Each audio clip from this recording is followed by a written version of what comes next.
सौ विनया दिघे आपल्यासमोर त्यांची स्वलिखित कविता सादर करीत आहे.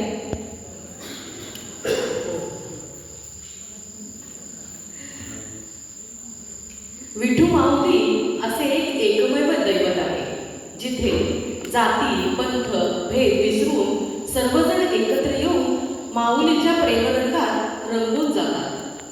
तेच वातावरण सिंधुताईंच्या उबदार मायेचे पांघरून घातलेल्या छत्रछायेखाली आहे. जी जी इथे आली ती माऊलींची झाली.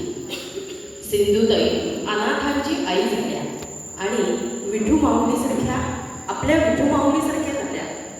याच पंढरीच्या निरपेक्ष दैवताची देवत्व कथन करणारी रचना जी देव व भक्त या दोहोंमधील नात्यांचा पैलू आणि आनंद हा एकमेव दुवा आहे हे सिद्ध करते.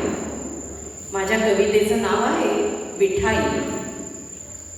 विठू सावळ्या रे तुला निरखिले आज, विठू सावळ्या रे तुला निरखिले आज, तुला फक्त 2 हात ना तू चतुर्भुज, तुला फक्त 2 हात ना तू चतुर्भुज.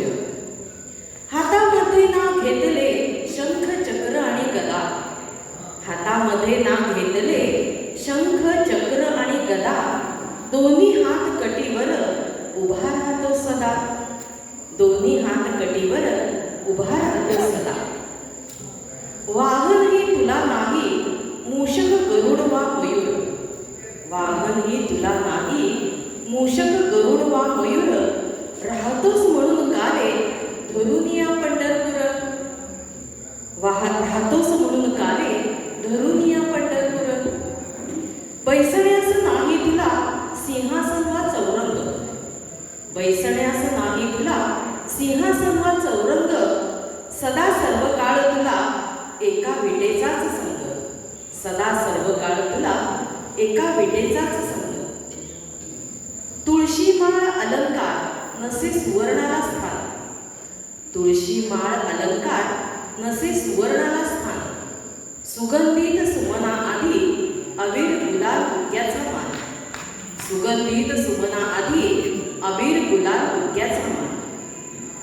तुझ्या नैवेद्याला नसे पंचपक्वान्नांचा थाट, तुझ्या नैवेद्याला नसे पंचपक्वान्नांचा थाट, भक्तांची रे भूक तुला पावसी वैष्णवांची वाट, भक्तांची रे भूक तुला पावसी वैष्णवांची वाट.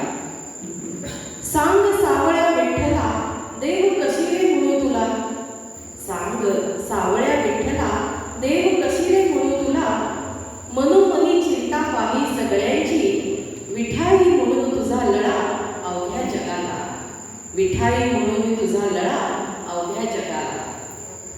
रामकृष्ण.